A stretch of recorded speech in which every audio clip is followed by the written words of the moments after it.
All right. Hello, everyone. Welcome to the second ever Capital Questions.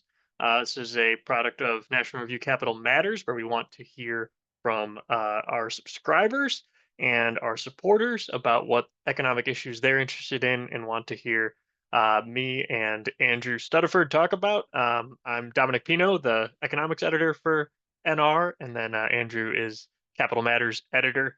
And we've got already several good questions lined up from emails that people sent in before, and then during the conversation as well.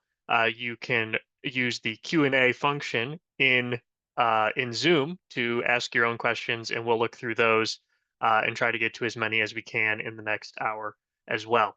A couple different topics that are obviously top of mind. One of them is tariffs and the recent decision from the appeals court looking at the legality of Trump's tariff efforts under the International Emergency Economic Powers Act. We just had Labor Day earlier this week, and so any issues related to labor unions, as you know, if you follow my writing, I enjoy writing about and talking about them. So anything related to that you think would be good, that would be a good topic to bring up as well.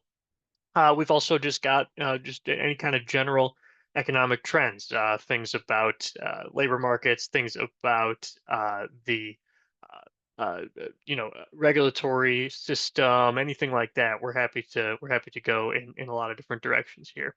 The first thing I was looking at, though, and some of the questions that we got beforehand, um, there were a lot of different questions about the administration's plans to take stakes in corporations. And so the biggest one that was announced recently was with Intel, where the government said it took a 10% stake in Intel in exchange for its grants under the CHIPS Act. That was not what the CHIPS Act said when it was passed. The administration seems to be sort of freelancing that.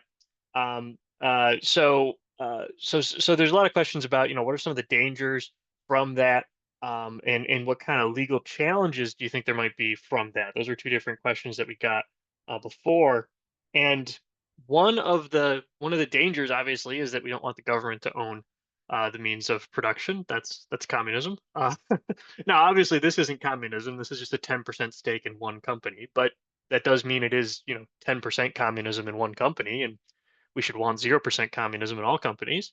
I think if you look at the government's rationale for this, it's not very strong. They're basically saying that if the government is going to give grants to certain companies, then taxpayers should have a stake in that and should get some of the return from the investment.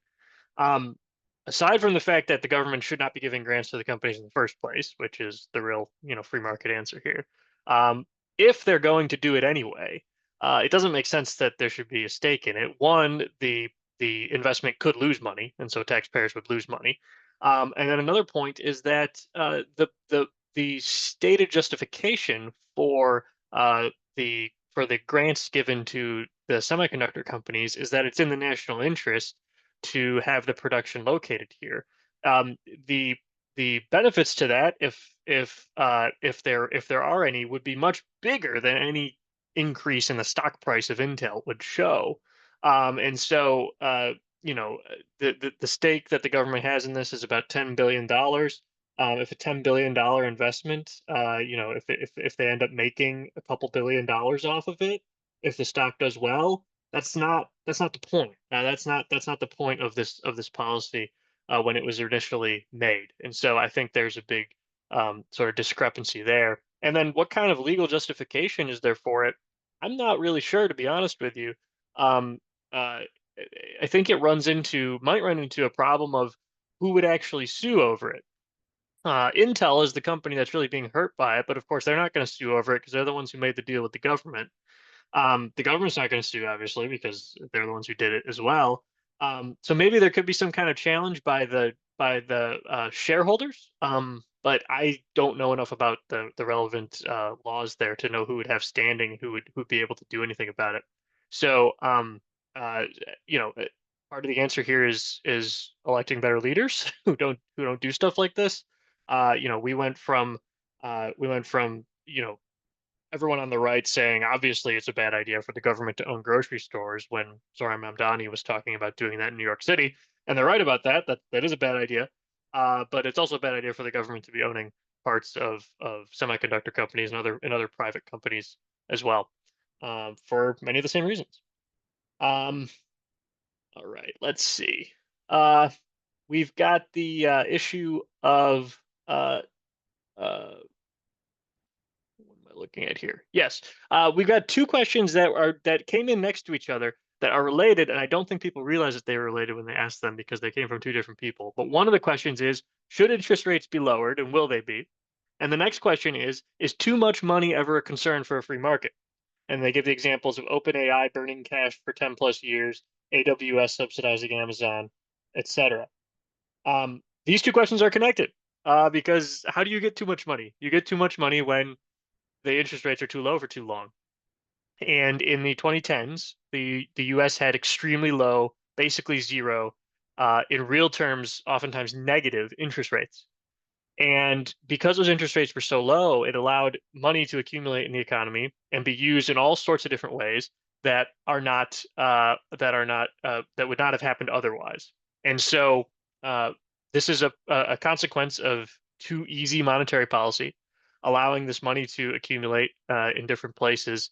And it results in things called that Austrian school economists would call malinvestment, which is this idea that when the price of money is too low, just like when the price of anything is too low, when the price of money is too low, it's going to be wasted. It's going to be used on things that are not necessary, and so that's what you see with a lot of things that happened from the 2010s. Now, in 2022, the Fed started to raise interest rates, and they're at compared to the 2010s, a very high level, but compared to overall U.S. history, actually a pretty normal level, the interest rates that we have right now. And so I'm still not convinced that we need to have a rate cut. I don't. Andrew might think differently on that, and I think there are good cases to be made that there could be need for a moderate rate cut.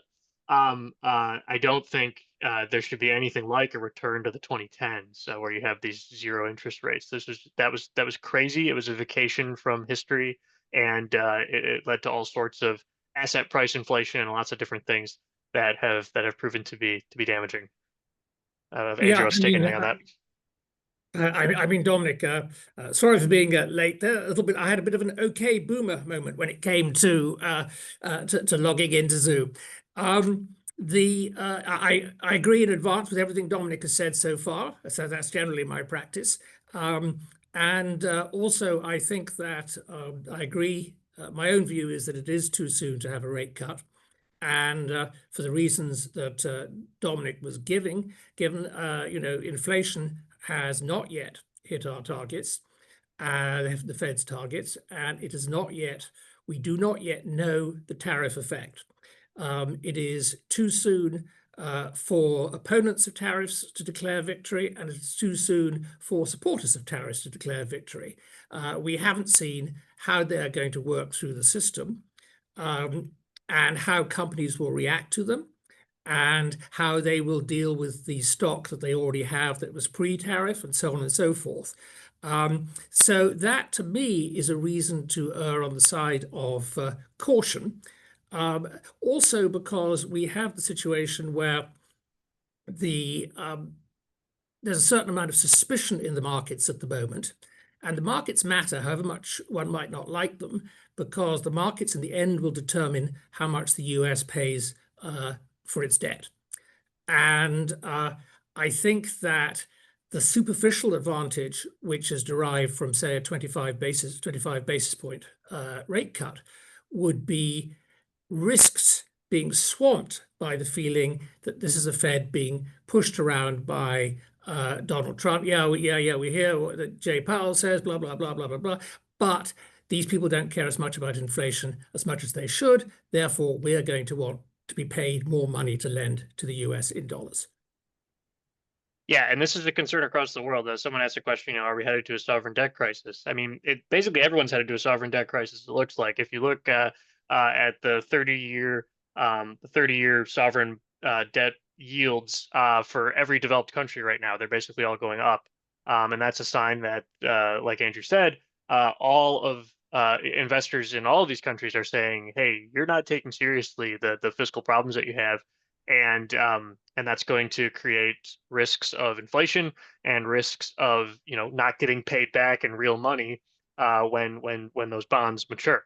And so that's what bondholders are looking at, and we see this in the UK, we see it in France, and we see it in the US. It's all very much of a piece, and I've made the point before. I wrote a piece about it that two of the countries that have actually learned the lesson on this is Argentina and Greece, who are currently running budget surpluses, and Greece had its debt upgraded earlier this year. And when S&P made that rating change announcement, they said that they were doing it because of unwavering fiscal discipline. That's in Greece. So they're the ones right now who are actually a role model for the rest of us on this, which is just a huge reversal from what you would have said 10 years ago.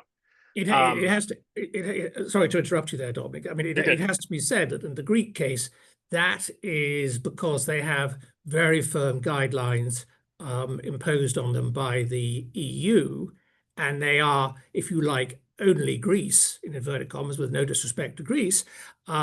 France is in breach of, well, everyone is just about in breach of their rules. And if France runs into problems, the EU, the ECB, I'm sure, will help sort things out in the sense of depress yields and so on and so forth, setting up more problems to come in years to come.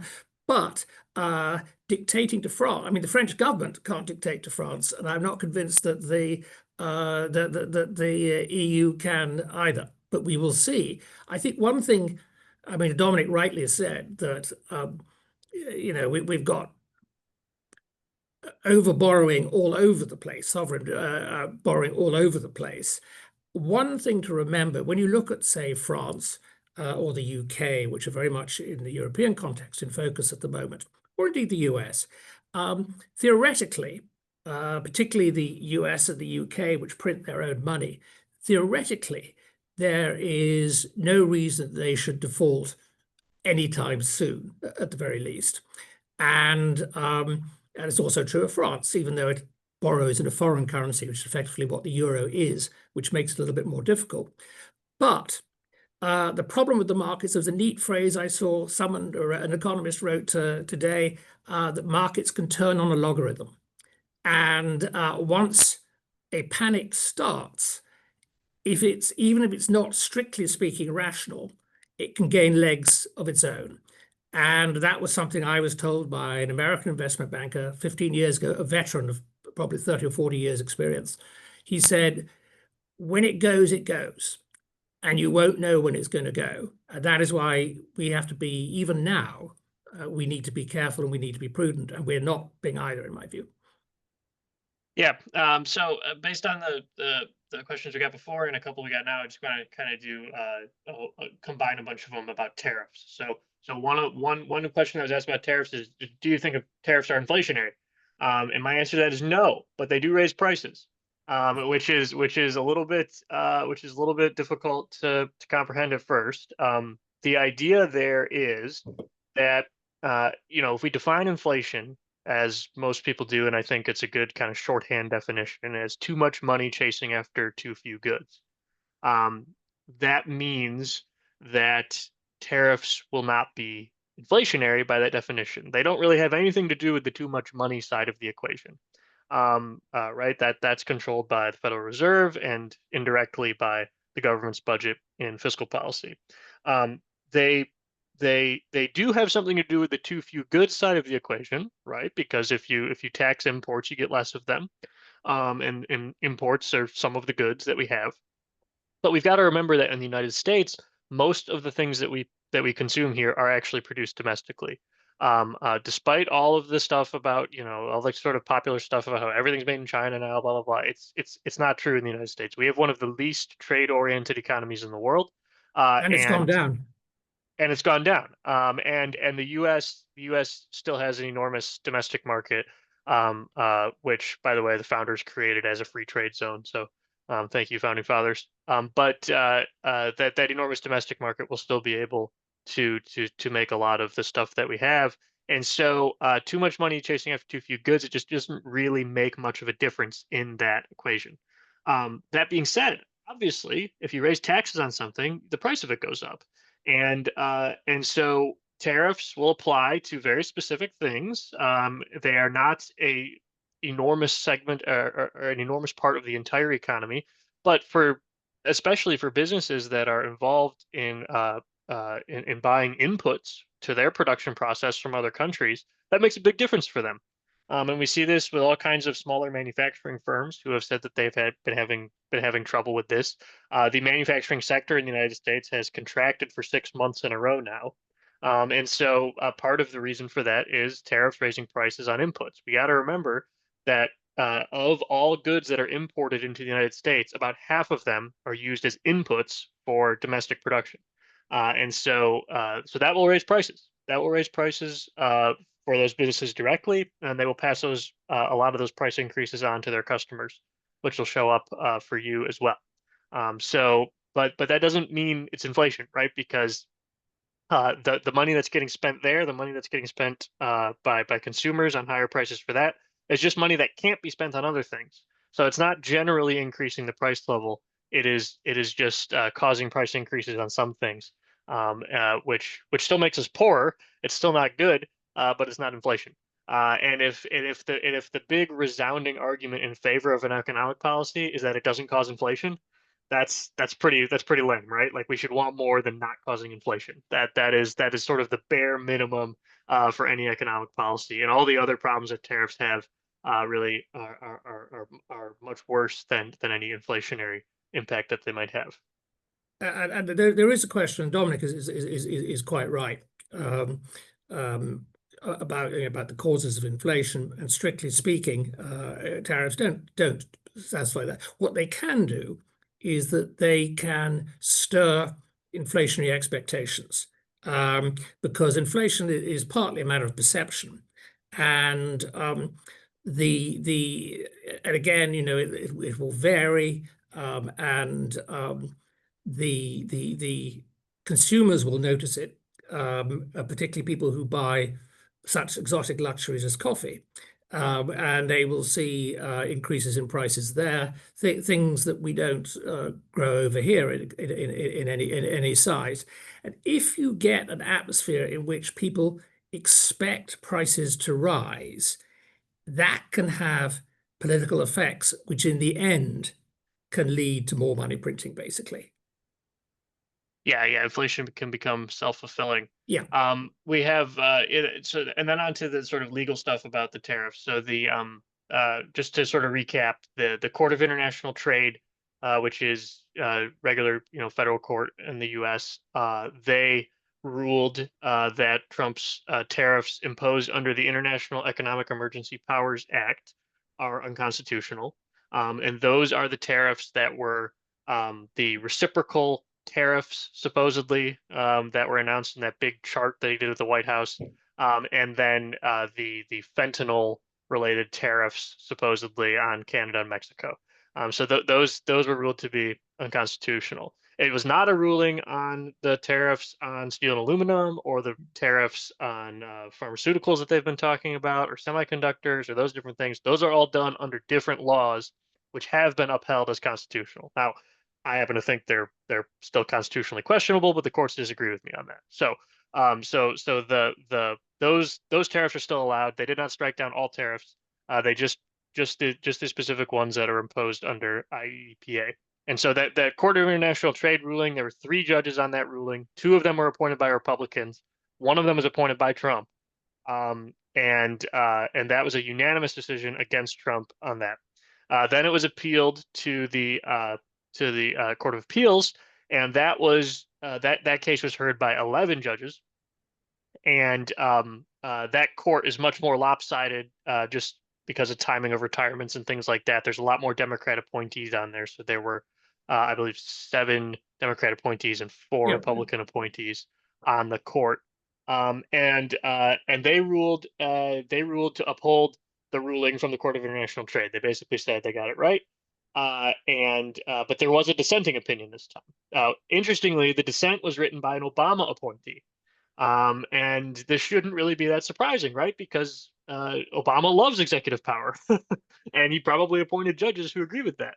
And that's really what this case is about. It's about does the executive or Congress have the power to levy tariffs? The Constitution says Congress does, and so in my mind, the originalist view is that Congress does, and that you have to get into some really creative interpretation in order to say that the president does. And that's basically what we saw in this decision. The majority they wrote a very boring, plain, straightforward decision that basically said, "Hey, Congress, the Constitution gives this power to Congress based on previous precedent.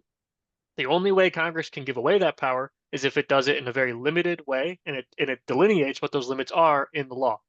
And so that's why they uphold those other tariff laws that I talked about before, that Trump has used for steel and aluminum and has used for semiconductors, because those laws have much more specific limits on what the president can do.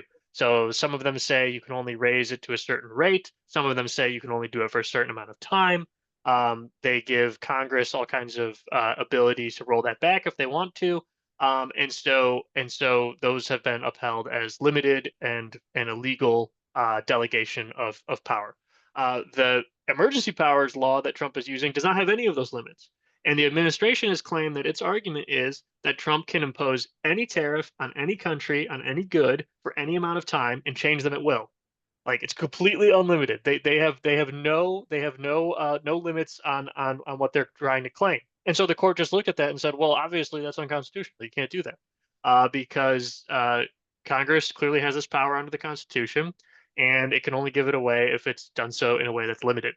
And so to my mind, the court was very reasonable about that. And they also relied on something called the major questions doctrine, which is something that was been championed by the conservative justices on the Supreme Court in the cases such as West Virginia versus EPA and Biden versus Nebraska.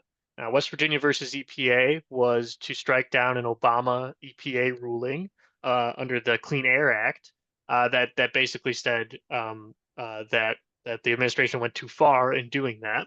And the Biden versus Nebraska, that was the case about student loans. And in both of those cases, the one of the things that the justices said, and both of those opinions were written by Chief Justice Roberts. One of the things that they said was, well, because the impact of this regulation and because of the impact of the student loan forgiveness is so massive, it's hundreds and hundreds of billions of dollars. Because it's so big, that means it cannot possibly be the case that Congress intended to delegate this power to the president because it's clearly a power that Congress reserves to itself. And it's exactly the same thing with the tariffs here, and that's exactly the point that the judges made on the appeals court. They said if that amount of money was too big in order to have been done without Congress, then clearly this tax increase, which the administration says is going to be $3 or $4 trillion over the next 10 years. Clearly, that is a major question, and clearly that cannot be done without really, really specific authorization from Congress. And they just don't have it. The law that they're using does not mention the word tariff at all. It has never before been used to implement tariffs. And so the judges did this. And I think the judges have done a really good job on both the district court and the appeals court of writing very calm, very boring decisions. These are not the federal judges who are writing these like screechy anti-Trump opinions. That is not what these are. They are they're very by the book. They're very textualist, and they are very focused on the exact legal issue and not making it about Trump and not making it about economics even. They're really just looking at the legal issue. And I think they've done a good job because now if you're John Roberts or if you're Clarence Thomas or Samuel Alito on the Supreme Court, when they hear this, they're going to read those decisions and be like, oh yeah, these are a bunch of cases that like we wrote and that we support that you guys are citing here, and so it'll make their job a lot easier. They're not going to have to go through some screechy left wing judicial opinion in order to get to the facts of the case. And so based on the precedent that we've had from the Supreme Court, it doesn't seem like these tariffs are going to be allowed to stand. Now, I still don't know what's actually going to happen, right? We could see something different, but the administration's arguments to the contrary are just completely preposterous. I mean, Trump is out there saying that the United States will like cease to exist as a country if the Supreme Court strikes down these tariffs. The Solicitor General, in an actual letter to the court, said that if these tariffs get struck down, the U.S. is going to go back into the Great Depression. Like, it's crazy. That's just wrong. I mean, that's obviously wrong. We all know that that's wrong. And if we have to defer to presidential power to that extent that they can just make up whatever they want, and that just becomes the law, that's crazy, and that's completely contrary to the Constitution. Yeah, I think that's right. I mean, I agree with there absolutely. And I mean, even those statements justifying it, well, you're sort of stuck with it now, is what they're saying, what the Solicitor General is saying. In a way, that sort of proves what an extraordinary extension of power it was. Now, there is going to be, if we, and anticipating the Supreme Court is, of course, enormously risky. But if, for the sake of argument, the court say no, these tariffs were not valid, then there's going to be. I mean, and this is obviously what the administration is worried about, is that there is going to be a mess, because there are other provisions where they could introduce tariffs all over the place, and they've already been talking about them. I don't know how Dominic may. I don't know how much they have been tested, but there's the question of the money that has already been paid. What happens to that? Does that get paid? Does that have to be paid back? Yes, theoretically. And how do you fund that? If we want to talk about sudden crunches in the debt market, I mean, does the Fed have to go printing like crazy to fill the gap? Yeah, I mean, we got a question here. Will there be a big beautiful tariff bill in Congress? That's the way to do it, right? If you want to do these tariffs like this, like Trump wants, do it through Congress. Totally legitimate. Legally, that is completely fine. You could do that. It's still bad economic policy in my view, but completely legal. It's the same thing with using these other tariff laws, right? Section 232, Section 301. These are all laws that allow the president to do this in a limited way. Trump is mad because he doesn't want limits. He doesn't want limits. He doesn't want limits from those laws that limit the executive discretion. And he doesn't want limits of having to work with Congress to actually make a bill out of this. That's the problem here. And I would still oppose a bill because the economic effects of it would be bad, but it would be completely legal and you wouldn't have to worry about any of these challenges. And, Republicans control Congress right now, so why not? I think that And speaks also, to, I think that speaks to how these things are not actually very popular, and you'd actually have a lot of dissent among Republicans, if you actually were to bring this to Congress. I mean, but on the other hand, Dominic, there's long been a Democratic constituency which is pro tariffs. I mean, not perhaps as drastic as we've seen now, but NAFTA, after all, which was a Clinton era bill, only got through in the end because of Republican support. And so the question, could there be a big, beautiful tariff bill in Congress? I think there could. And I think it might well pass. Whether it would be as drastic, I don't know, and whether it would give the discretion. And that is the point that Dominic is making. I mean, I was listening to a program on the radio about India, and which is a whole different topic, but about the 50% tariffs being introduced there, and what is going on, what the Indians are doing in response, other than becoming close to the Chinese, which I thought was not meant to be our aim. But I think the ability to do very swinging tariffs very quickly is something that Congress would struggle with, basically, other than the case of absolute undeniable crisis as well. Yeah, yeah. Let's get off of the tariffs a little bit. I got a question here. Could you talk a little bit about the abundance movement? We've got somebody who says they're a city council member in Washington State, and many of their liberal colleagues are very sold on this agenda, but I can't bring myself to reading the book and giving Ezra Klein my money or time. That is wise. You should not give Ezra Klein your money or time. But no, I wrote a book review of the abundance book, and I was not impressed by it. Basically, the sort of image that they have is that they are And this is a book for people who don't know. This is a book by Ezra Klein and Derek Thompson. Ezra Klein is the New York Times.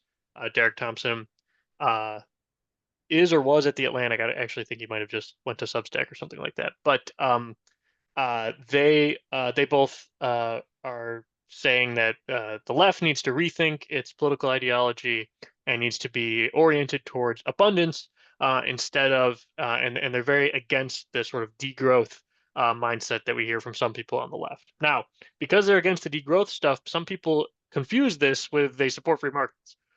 They don't. They very clearly don't.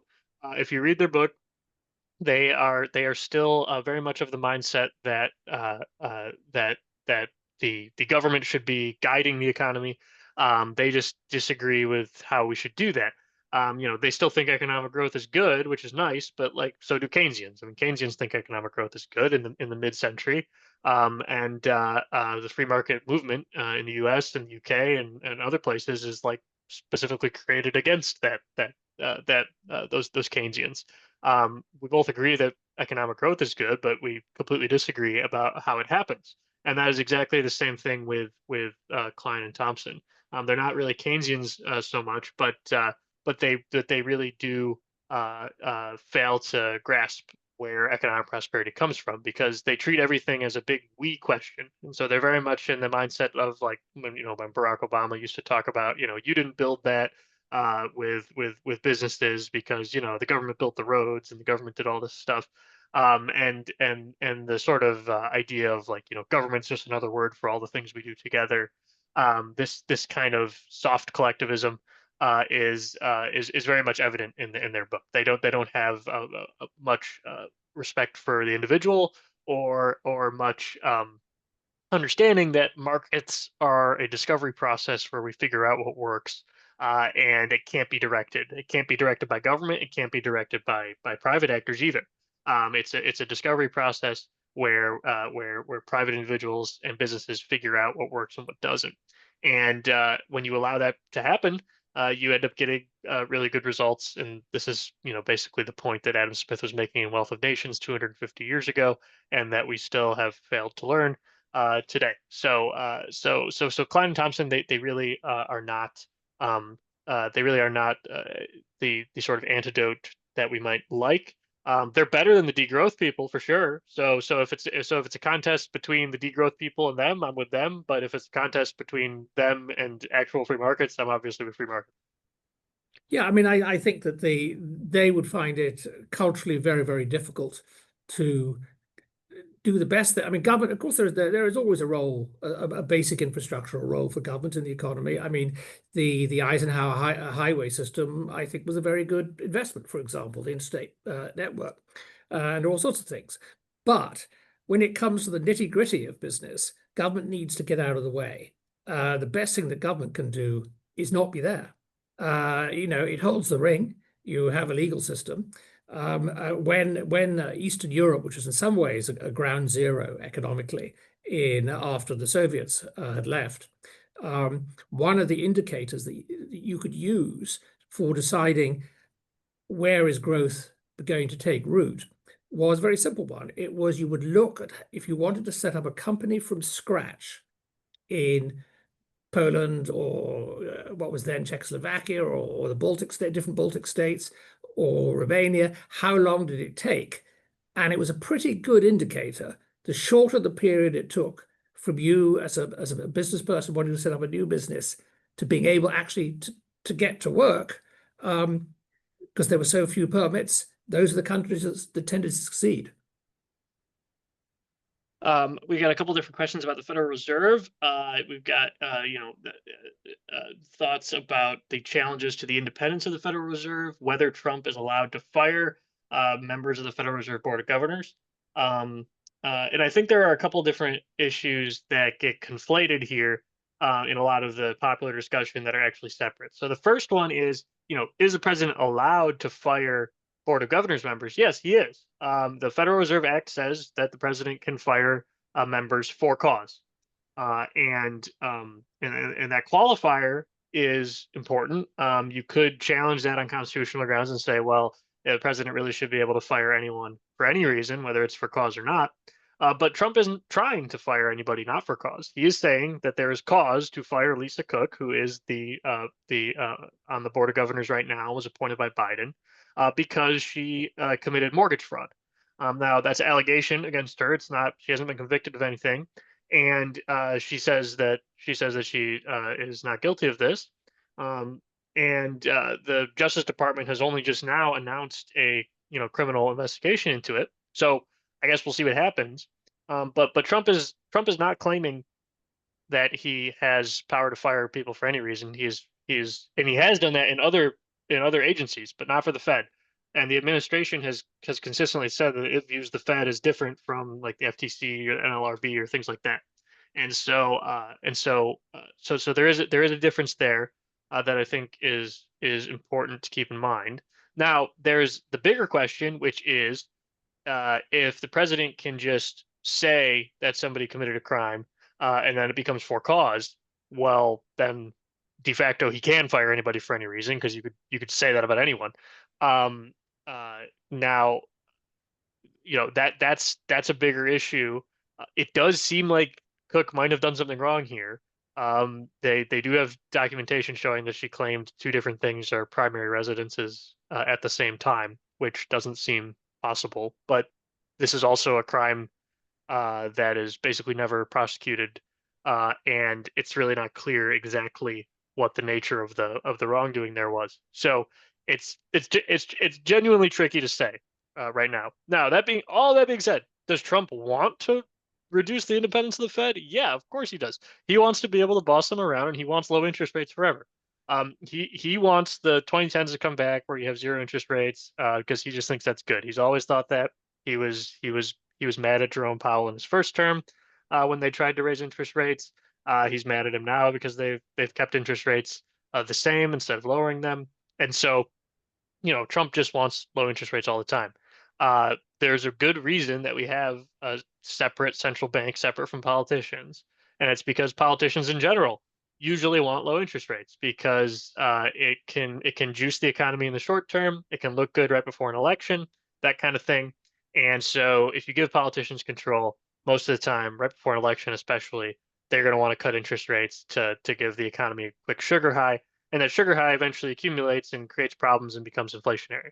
And so that's why all around the world countries have made their central banks independent from politics to try to mitigate that problem. That doesn't mean central banks are perfect. Obviously, they make mistakes too, but their mistakes are not usually going to be motivated by short-term electoral thinking. They might be based on errors of economic analysis and other things like that. But the bargain there is we'll take that kind of error instead of politically motivated errors that we know are probably going to happen. And so uh, we had low and stable inflation in the United States for about 40 years, right? So from the chairmanship of Paul Volcker until COVID, basically, we had really pretty low and stable inflation. So it's not like it obviously doesn't work. I mean, it works. It worked fairly well for a while. So that's definitely something to keep in mind. So yeah, that independence of the Fed is important for that reason. Trump doesn't like it, but the Lisa Cook thing is not exactly about that, right? Like there are genuine questions there of whether she could be fired for cause or not. And yeah, anything, Andrew? Yeah, well, I mean, I keep saying I agree, and so I do. I think that the other thing that's worth remembering, I mean, central bank independence is has a long and proven track record of success, and if you look at some small countries, they've sometimes delegated it by having something called a currency board, which again is designed to stop politicians getting their hands on the printing press. But one thing and I think it's a thing that could be said in a number of areas with this administration, that the danger of extending executive power is beyond, it's not something that I'm particularly sympathetic to anyway, but the Republicans aren't going to be in power forever. What happens if you have a president AOC who decides to get some modern monetary theory people on the Fed. You want inflation then? Because you're certainly going to get it.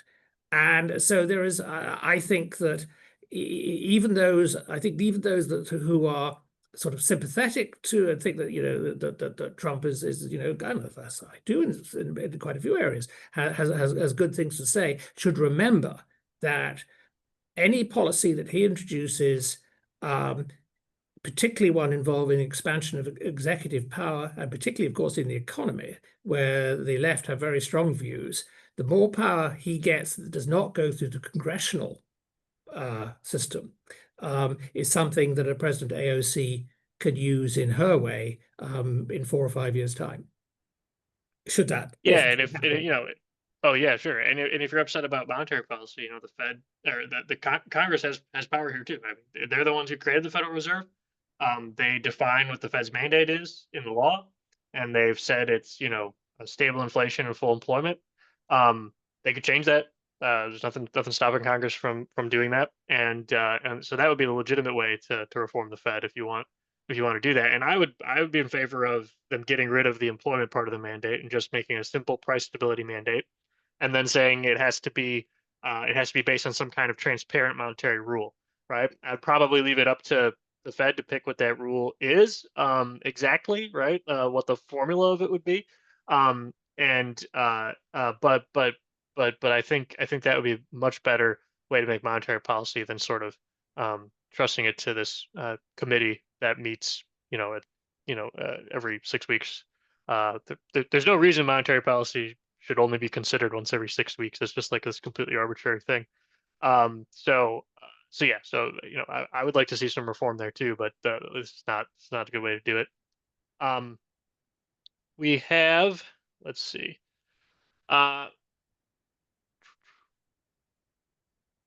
Yeah, we got an interesting question here. So, with the recent meeting of the 4 autocratic, failing terrorist-based economic systems of North Korea, Iran, Russia, and China, does this highlight the impending doom of the world economy? If we add to this the end of Europe and Qatar's funding of various entities to subvert Western civilization and market economies, what are your outlooks?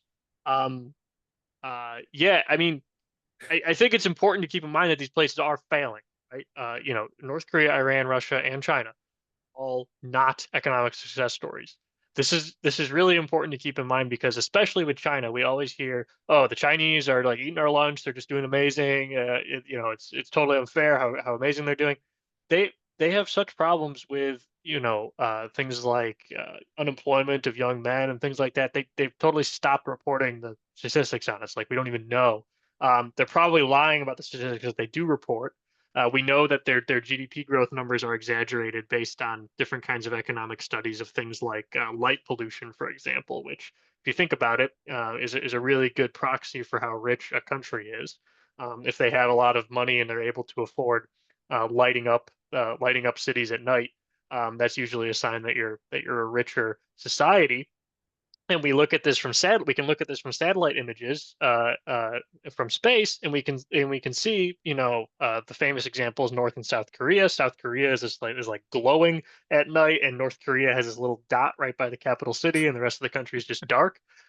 So some economists have looked at this with China, and they've said China's nighttime lights are lower than their GDP numbers would suggest. And so based on that, we can sort of guess that they're probably lying about their GDP data. And there are other ways of looking at it too that economists have looked at to conclude this, but they're probably lying about the extent of it. And it's important to keep in mind too that the only reasons that China has become richer is because it adopted markets in a very limited way and only in certain places, right? But they did adopt markets a little bit.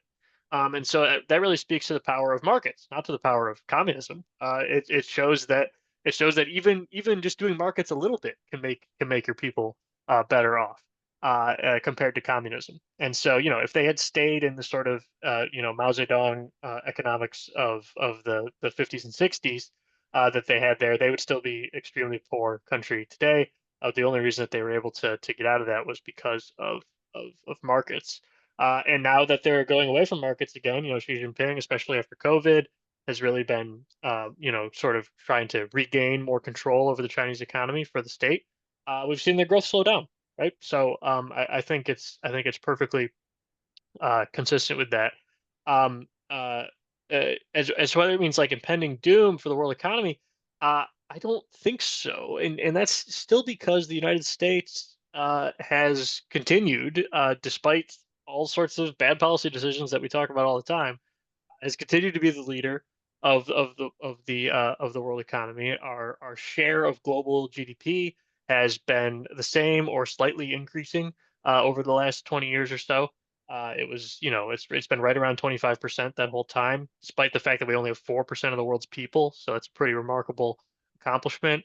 And and nobody else has really been able to come match us. We've grown our lead over European countries, which 20 years ago were closer to being peers with us, and we've really kind of separated ourselves. And again, that's happened under presidents of both parties doing lots of bad things that I wish they wouldn't do. But the U.S. has still proved resilient. So I think very long term, I'm still optimistic about the United States because there's just no other there's no other competitor out there right now who is able to do what we do every single day. I mean, I think that we have to. Absolutely, totally right. I mean, just look at SpaceX, and the wonders. Look at Silicon Valley. I mean, the wonders that this country has produced in the last 20 or 30 years. It's just wonder after wonder after wonder. And the best of Chinese technology is stolen technology. We shouldn't forget that. Theft has been one major element in their economic success as well as markets. I think though, are we doomed? No, but I do think that we are going to have to adjust to a world. I think that people were extremely naive after the fall of the Berlin Wall and after the Deng Xiaoping liberalization, which was more calculated than I think was sometimes understood in the West. And we thought that everyone was going to be happy and trading in kumbaya, and we let China into the WTO, which I think was a very questionable decision. And we are now going to have to adjust to an economy where, and we did it before, we did it between 1945 and 1989 or 91, where there is much more of a Western economy, and where we have to deal with the fact that we have to we have unfriendly competitors. And so we will have to, and we are, but it's not straightforward. The quotes, the easy pickings in China were finished anyway, as the Germans are discovering. For example, the Germans is established. If you take a look at the German auto sector, which is a bit of a mess for all sorts of reasons, but they built a lot of plants in China. The Chinese basically ripped off everything, and now the Germans are finding it increasingly difficult to sell their cars in China, whether locally made or imported from Germany. So when people say, well, we're going to have to adjust, it's going to be very harsh, not having so much of China in our economy, that was coming anyway. And or it would be coming if it was going to be, it was going to be on a terrible terms. So I think we will probably see growth slowed down a bit, because we will have to do some things which are, economically speaking, if you don't price in political and military risk, inefficient. We are going to have to alter supply chains so that there's much less dependency on China. How one deals with that, it's not straightforward and it takes time. But do I think that we're capable of doing it? Absolutely. And again, think back to the Cold War, and how well the US dominated West did. And we're just going to have to accept that, we got used to spending 2 or 3 or 3.5% on defense, or the cost of defending ourselves. We may not end up spending quite so much on that, but we will incur other costs in order to deal with the nature of Chinese and Russian competition. So, but that implies a slowdown, a slightly less efficient use of resources, but it will come out in the wash, and at the end of it, we'll be fine. Yeah, a good example of just the insanity that's going on in China. They've been a lot of talk about their electric car companies and how they've created these electric car companies that are producing all these electric cars, and this is this huge problem for the rest of the world. It's really a big problem for China. If you look at what they've been doing, they have, we talked before about the problems of too much money. China has that problem because all of this corporations and all of these all this electric car production is all funded by artificially cheap debt, and these companies have taken out these enormous things, which are all part of the industrial policy of China, right? Like they encouraged us, the government encouraged this, but they didn't see forward to what happens next, which is obviously if you have a bunch of companies producing something that aren't sensitive to price and are doing it because the government's telling them to, and have basically unlimited resources to do it, they're just going to make a ton of stuff that nobody needs. And now the government is realizing, like, wait a minute, this is a problem because they have bid down the price of electric cars so far that none of them can make any money actually selling the cars. So they have to come back to the government and say, hey, can we have more debt to keep financing this? And the government has to say yes, because otherwise they have to admit they failed. And it creates this crazy cycle where there are these enormous car graveyards in China right now of cars that they were produced that nobody bought, that are just sitting in lots growing weeds right now because they have nothing to do with them, because they said that they knew better than price signals, and they said that they were gonna produce all these cars, and now they're begging these companies, hey, stop making so many. But they're saying, well, the only way we have any chance of making money is if we make up on volume because the price is so low. And so it's really a crazy situation there, and it should not be viewed as like a success that the United States needs to compete with. It should be viewed as a danger that we should avoid.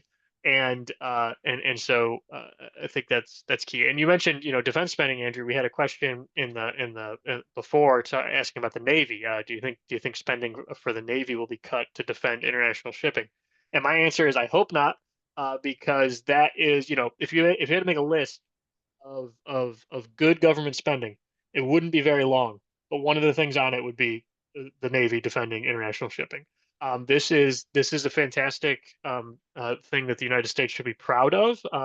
Not even just economically, but just from a purely patriotic and even nationalistic point of view. The fact that the United States Navy is the Navy that controls and protects trade for the entire world is a tremendous benefit for the United States. It is expensive, right? The Navy costs a lot of money. We spend more on our Navy than every other country does. But that's good. That's good for us.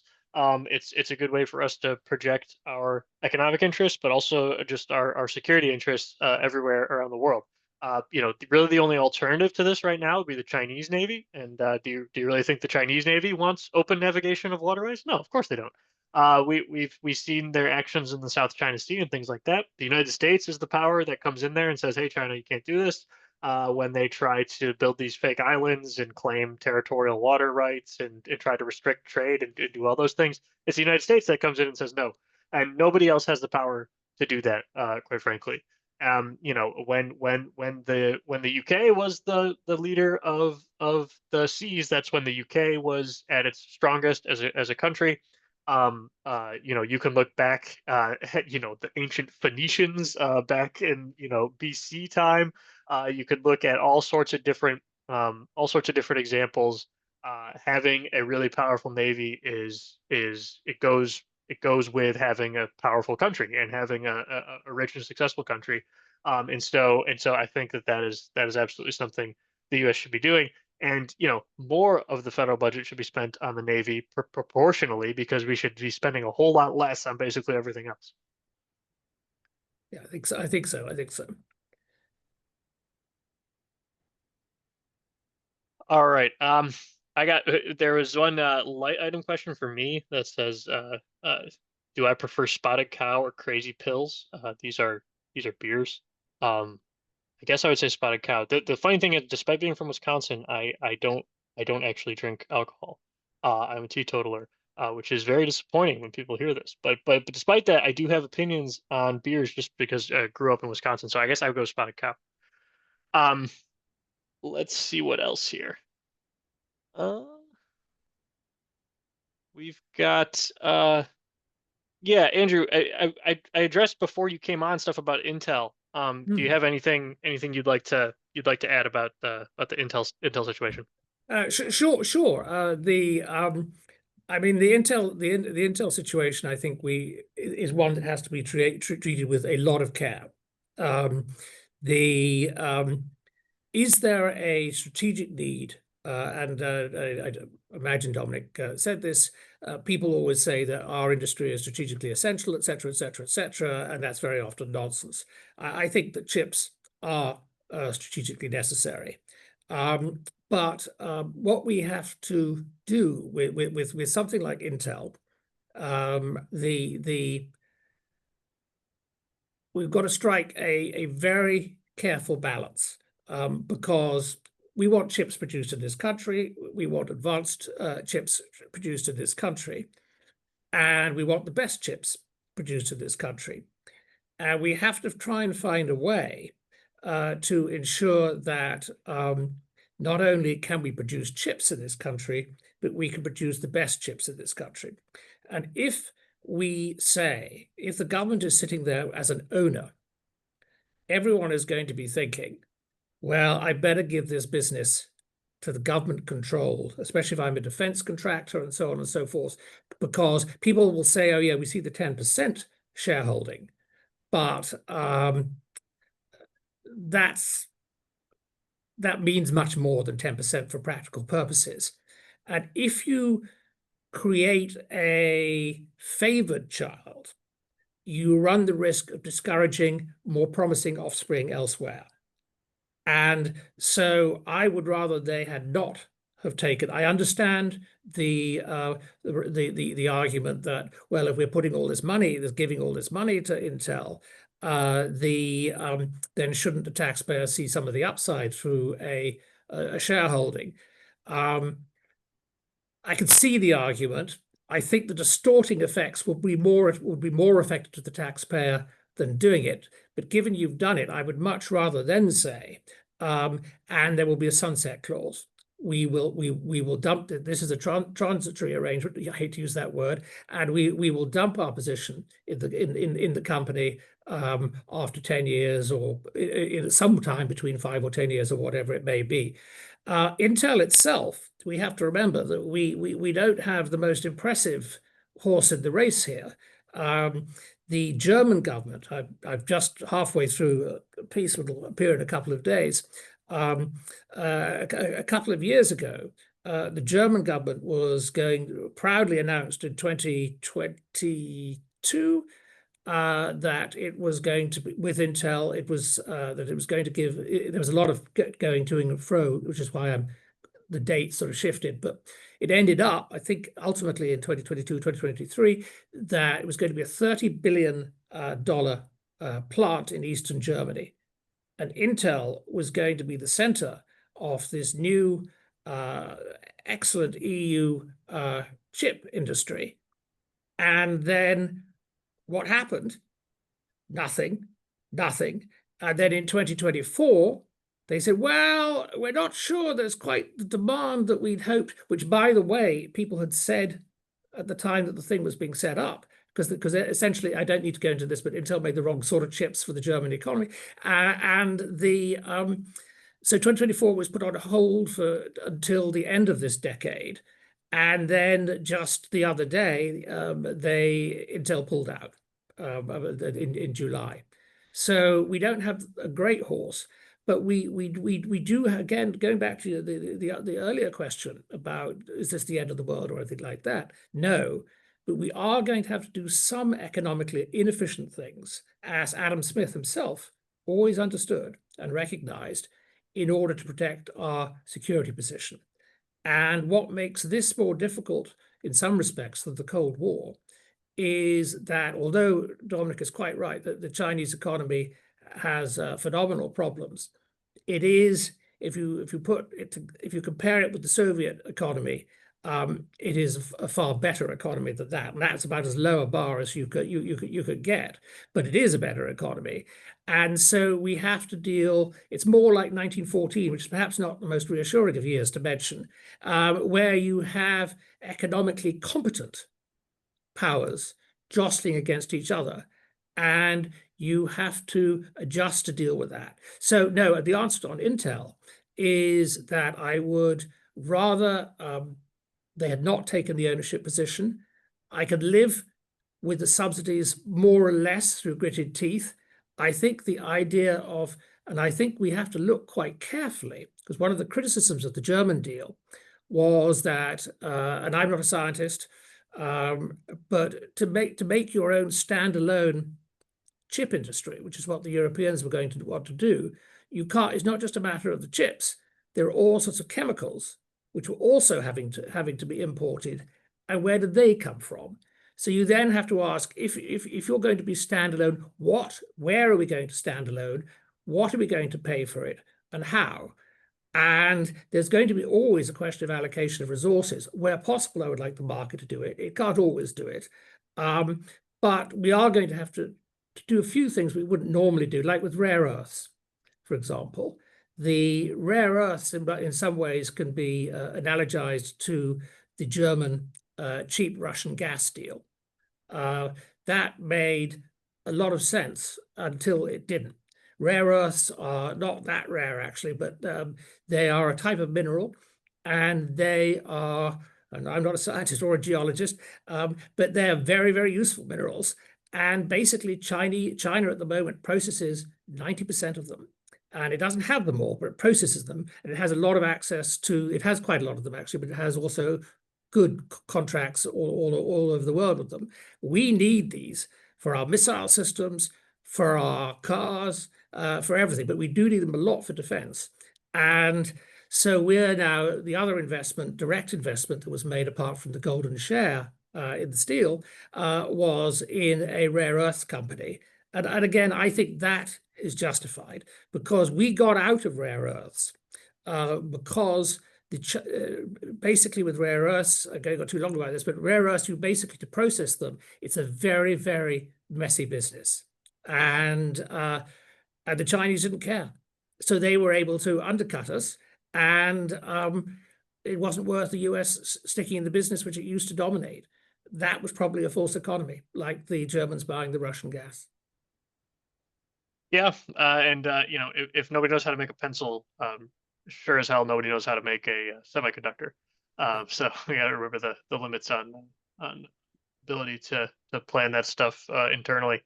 All right, with that we are out of time, but thank you so much everybody for your questions, and we look forward to hearing more from you all in the future. So thanks so much for coming, and we'll see you next time. Thank you very much. Bye-bye.